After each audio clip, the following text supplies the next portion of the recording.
I'll do this or not. But what I've done here, I wanted all of you grandchildren to have a copy of this write-up of my Christmas story. And there's a couple other pictures in here dealing with when I was a prisoner of war. I want to give each one of you one of these, and I'm just going to ask you one thing. Read this once a year. Because I don't care where you find yourself, what the situation is, how desperate it might seem, all else fails, you look to God and He'll take care of you. Timothy, Rebecca, Mary Jean, Sharon, Elisa, Donnie, Michael R., Emily, Dallas, Michael Anthony, and Caleb. Okay. Now, I want to tell y'all one other thing, if I can.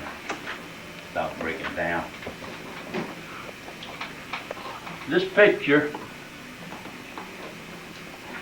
came from a friend of mine who got it at the museum at the Wright-Patterson Air Force Base.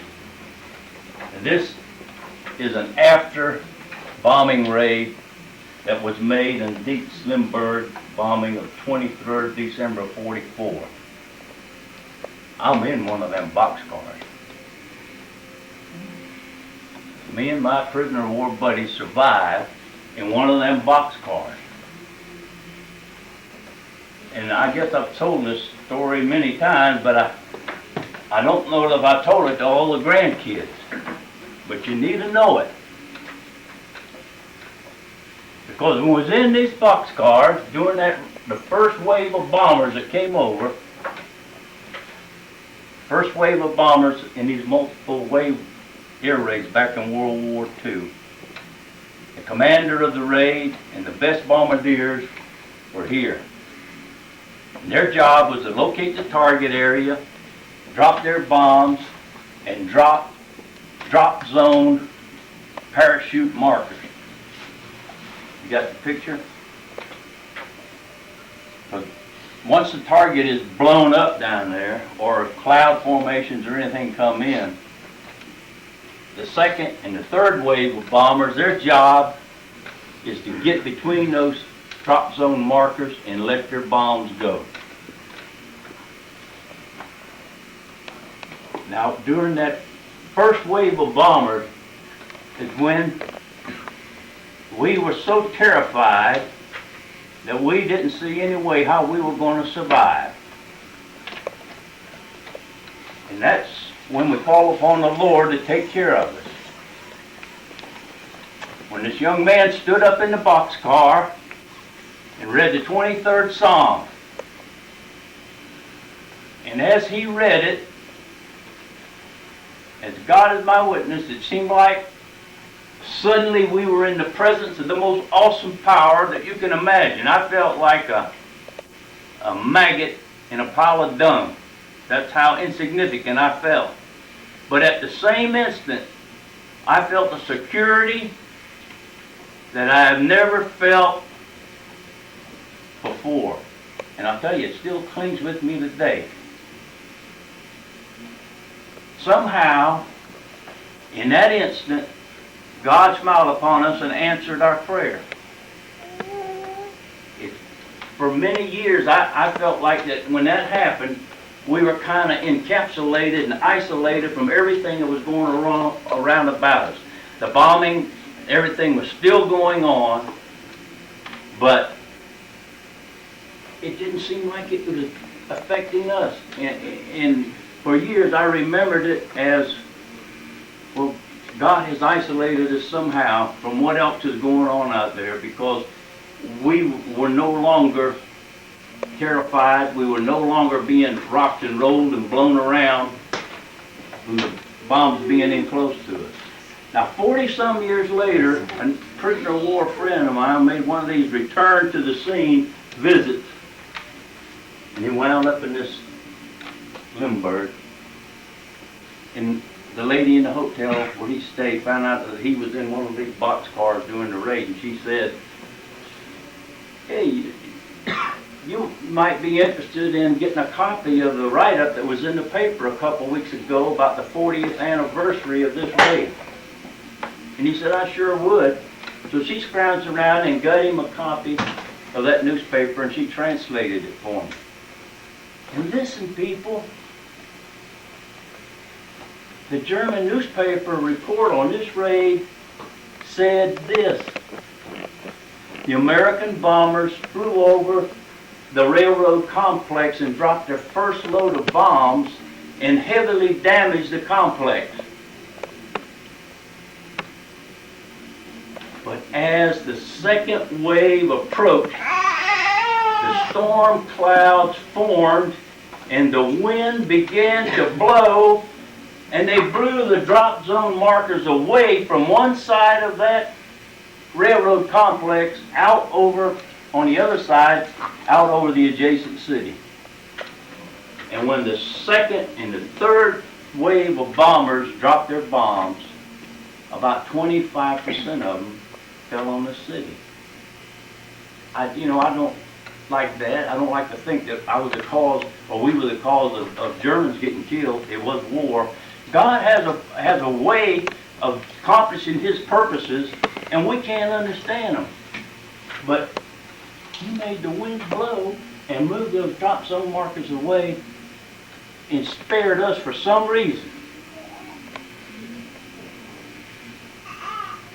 I tell you, I don't care how tough it gets in your life, how frustrated you become, how hopeless the situation is, all else fails, get down on your knees and look to God for guidance and direction, and He delivers.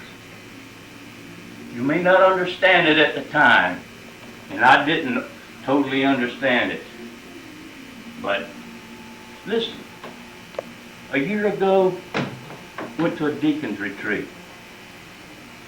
And it was, the normal thing that you do at deacon's retreat, fellowship, and we had speakers come in and speak to us about what deacons are supposed to do, not do, and how they're supposed to lead, and how they're supposed to accept their responsibility in the church to minister. But this guy had one other little thing on his list. He had given us all a piece of paper. And when he finished his deal with us, he said, now, first thing I want you to write down on that list is some incident in your life that happened that you would not like to relive. Well, I didn't have no trouble. I didn't want to relive being a prisoner of war, right? That always comes to my mind almost any time. So I had to write that right down. That was no problem at all. Then the next question he asked, he said, now I want you to write down something that you would like to relive. And I tell you, it blew my mind, because my mind didn't think about all the good things, that we have in family and friends and loved ones. My mind went back to the prisoner of war camp, to these things. Because it was there that I found Jesus Christ.